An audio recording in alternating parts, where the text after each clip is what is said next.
He groans, "Nicomedes, I cannot resist the pain any longer. Wolves are eating the flesh of my legs and devouring my heart. How painful it is! And if this is agony, what will death be like? What shall I do? Oh, if I had the Master here! Why did you not bring him to me? I would have died a happy death on his lap," he says, weeping. Martha casts a severe glance at Mary. Mary understands the meaning of that glance, and still crushed by her brother's frenzy, she is conscience-stricken, and kneeling against the bed, she bends to kiss Lazarus' hand, saying plaintively, "I am the guilty one. Martha wanted to do so 2 days ago.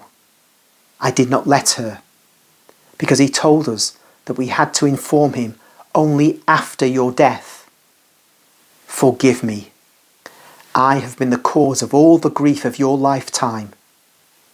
And yet I loved you, and I love you, brother.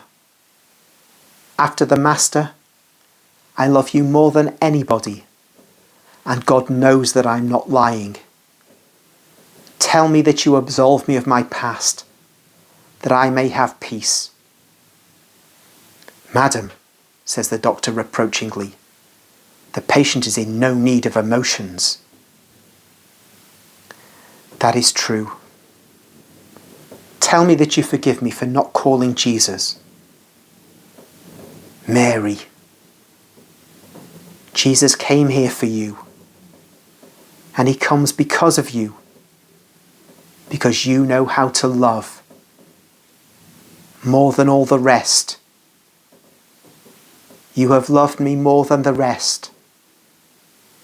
A life of delights would not have given me the joy that I experienced because of you.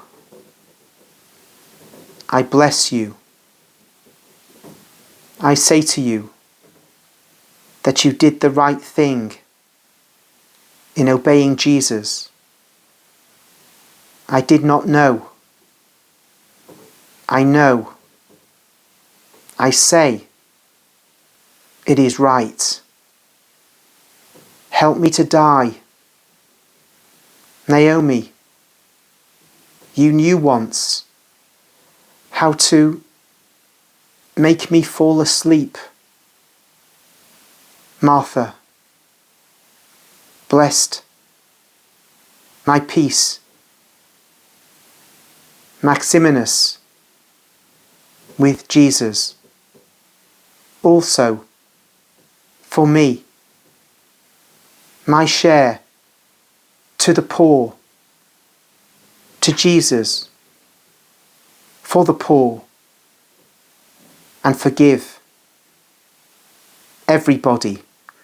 Ah, what atrocious pangs! Air, light, everything is trembling.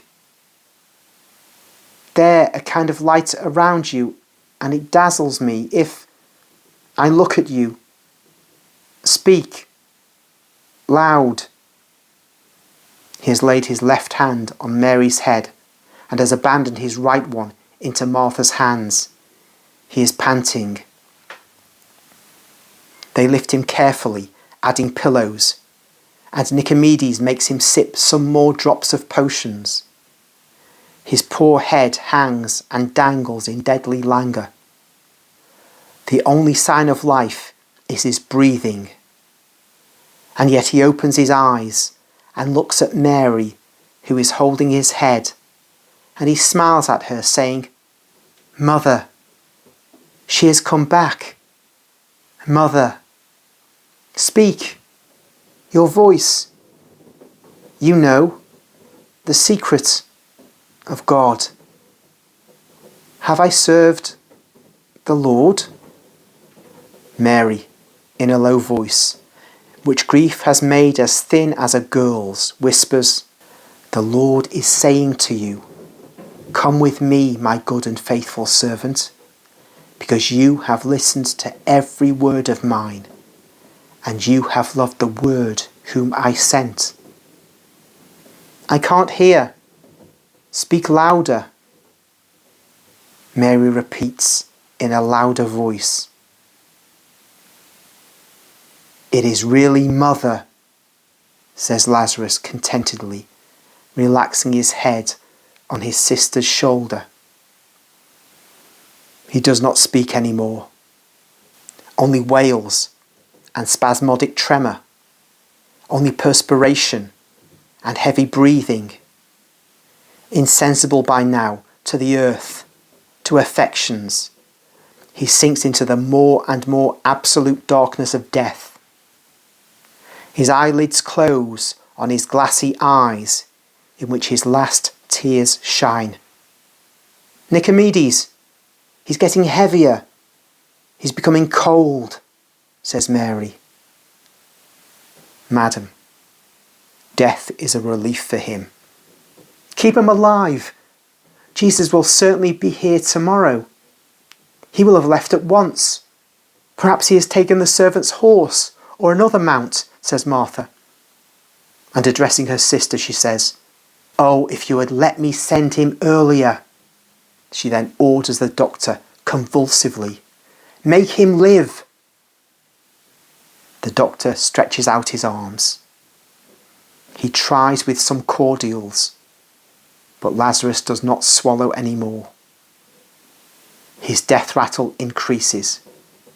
It is heart-rending.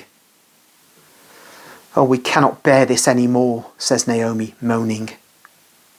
Yes, it's a long agony, says the doctor, assenting. But he has hardly finished speaking when, with a convulsion of his whole body that arches and then collapses, Lazarus breathes his last. His sisters shout, seeing his spasm. They shout, seeing him collapse. Mary calls her brother, kissing him. Martha clings to the doctor as he bends over the dead body and says, He is dead. It is now too late to wait for the miracle. There is nothing to wait for. Too late. I am going, Domine. There is no reason why I should remain. Make haste for the funeral, because the body is already decomposed. He closes the eyelids of the dead man, and looking at him, he says, What a misfortune. He was a virtuous and intelligent man. He shouldn't have died. He turns towards the sisters. He bows and greets them.